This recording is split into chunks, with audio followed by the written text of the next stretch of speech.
In this video, we're going to look at business examples of predictive regression.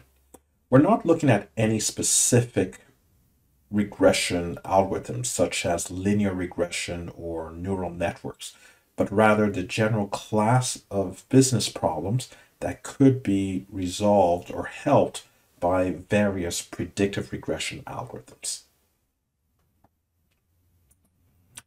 So first, let's look at the general idea of predictive regression.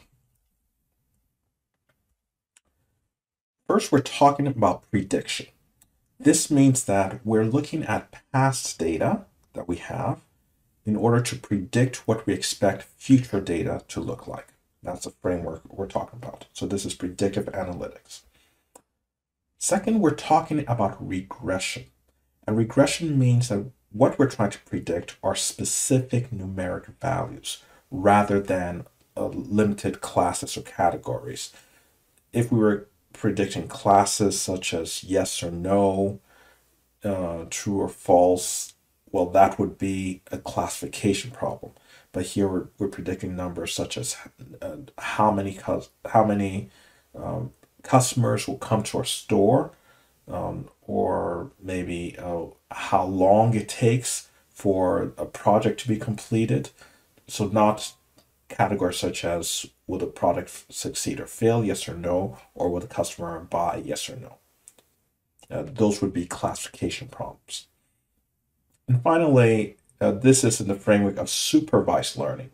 Supervised learning means that there are true answers based on which we can compare to see if the computer's predictions are correct or not. There are true answers from the past, and we can look at how well the computer can predict, and in the future we'll see the true values. We can tell how close the computer was to getting the correct answers or not.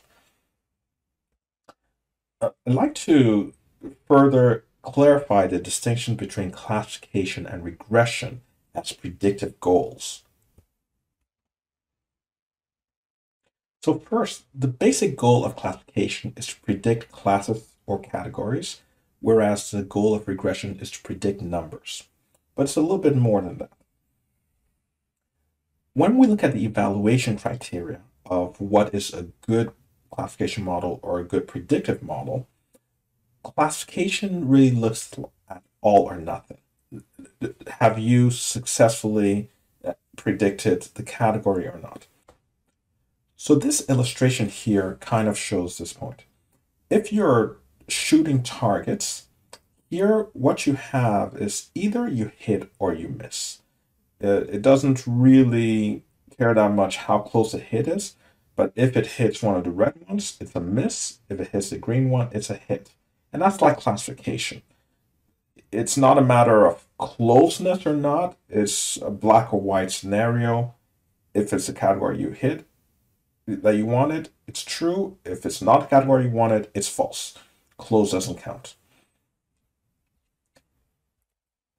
In contrast, with regression, the closeness does matter.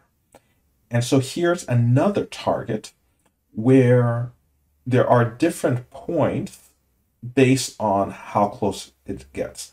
The bullseye is the yellow, then closer is red, blue is outer, and then all the way white is a hit, but not a very good one. And that's more like regression, where it does make a difference how close you get.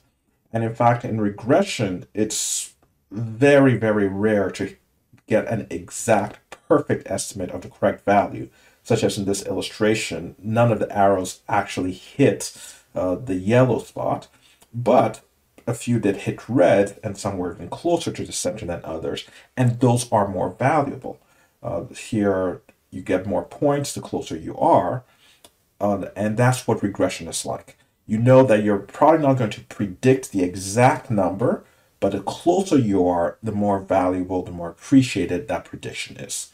So that's a clearer distinction between classification and regression, especially from the perspective of their evaluation. So now we'll continue with some business examples and scenarios to show where an organization might need regression to solve some of their problems. So here's an example from hospitality and marketing. The context probably makes more sense in North America. So, like in Canada, where I'm from, it's very common for consumers to have credit cards that have travel packages associated with them, where the more you spend when your credit card on anything, the more points you get that can eventually be redeemed for travel. And these are often associated with airlines along with their frequent flyer packages. And this is important because consumers who do this have consented to sharing some of their bank card usage information with the travel agency or with the airline. And this is not only beneficial for the customer, giving them discounts on travel, but it's also very beneficial for the travel agency and for the bank because of the large collection of data. So, for example, when the customer's travel history based on the frequent flyer records with the airline that indicates what kind of destinations they normally go to, and with a bank knowledge of their income level, maybe family size, the bank and the travel agency could work together to customize package offers to the clients. And here it's not so much a matter of predicting whether the customer will say yes or no to the package, but it's kind of predicting how much is this customer willing to spend. So knowing, is this a customer that typically maybe each year they spend around $10,000 on their vacation travel, or this is customer more they're in the level of $2,000 on their vacation travel. And based on this, the travel agency can prepare special packages that might be more attractive to that particular kind of customer. Now, because what the agency and the bank are trying to estimate is how much a customer will be willing to spend, that is a specific dollar amount, a specific number, and that is a regression problem.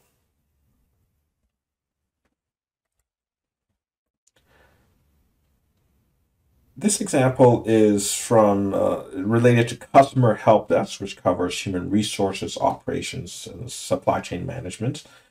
And help desks generally supports the sales or the after sales efforts of companies, whether they're providing services or products.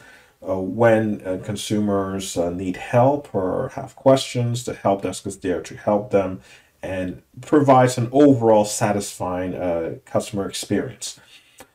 Now, help desks are fairly expensive to maintain because well trained help desk support specialists are, well, should be well paid, and they are a valuable resource, but that is costly to the company. So on one hand, the company values their costs or should value their costs, and so wants to have enough help desk people for when customers want to call, because the number of people staffing the help desk determines how long customers wait. It's the difference between a customer waiting 1 or 2 minutes before talking to someone versus waiting 10, 15, or 20 minutes, which most customers would not even wait that long, and that would greatly negatively affect their customer experience. However, so the company that's staffing these employees, on one hand, wants to have enough help desk people so that customer satisfaction remains high, but on the other hand, does not want too many people because if there's too much staff and some staff is actually waiting around with no customers reaching them, well, that is a lot of wasted resources or wasted funds because these people need to be paid for sitting around doing nothing. So being able to estimate how many people are needed, let's say how many people need to be staffed the next week, uh, that is a very specific estimate. And usually the estimate would be how many hours, how many staff hours are needed. And because this is an estimation of numbers, this would be a regression problem. Now, the criteria for this might be the day of the week. Certain days of the week might require more time. There might be factors such as perhaps there's been a recent product released, and with a new product, the company would expect more people, more customers asking questions and needing help. So they might need to increase the amount of staff at that time. There might be a holiday season when people tend to buy more of the product or service.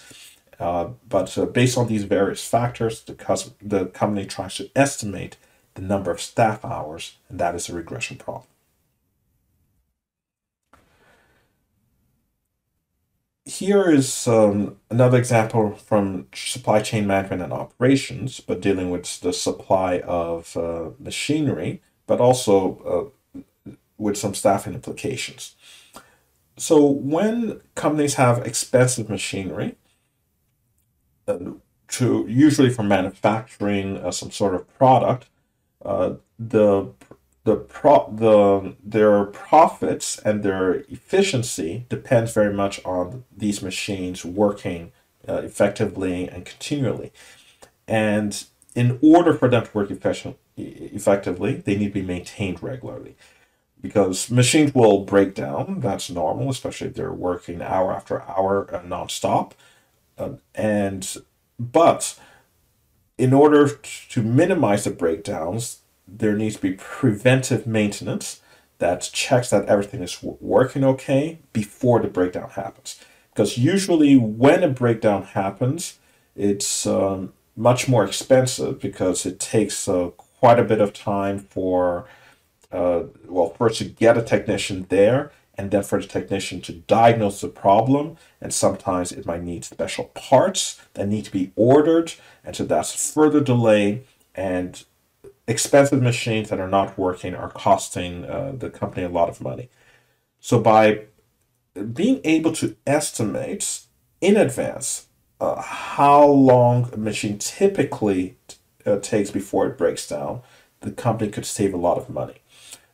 Qualified technicians are quite expensive, and having too many maintenance checks could be wasteful. They will catch every error, every problem before they come, but it's another kind of cost. So if the company can accurately estimate, let's say perhaps every 25 days on average is when a machine breaks down, then based on that, they could say, okay, we need maintenance checks every 20 days rather than every week. So being able to accurately estimate the time to failure, because that is measured in number of days or number of hours since the last preventive maintenance check, that is a regression problem. So with these examples, hopefully you have a better idea of where regression would be a useful technique to solve various kinds of business problems.